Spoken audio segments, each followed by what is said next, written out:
Hinaya ko lang to. Nilagyan ko lang ng twist na konti para maging malinamnam yung lasa niya. Tikman na nga natin.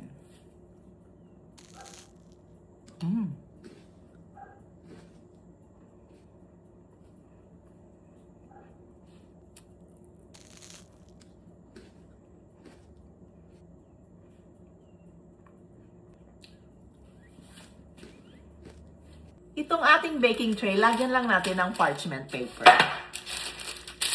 Yan.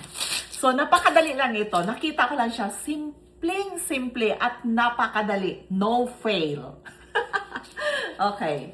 So, dito sa ating mixing bowl, lagyan lang natin ng 100 grams na salted butter. 50-50. Yan. 100 grams salted butter, room temperature. 1/2 cup powdered milk. 1 1/2 cup cornstarch. Yan. 1/2 teaspoon vanilla essence. 1/2 cup condensed milk. Lagay lang tayo ng gloves kung ayaw nyo na dumikit sa kamay. Okay, so i-mix lang natin.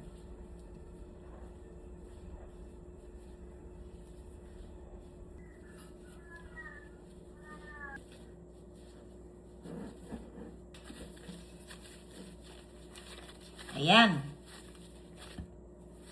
And then, ilagay na natin dito sa ating baking tray. Kukuha lang tayo ng kaunti. Like, depende sa inyo kung ano kalaki yung gusto nyo.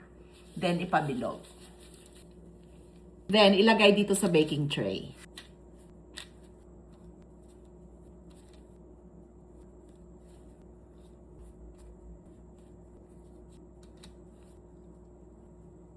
Ayan. Lagyan lang natin ng design on top.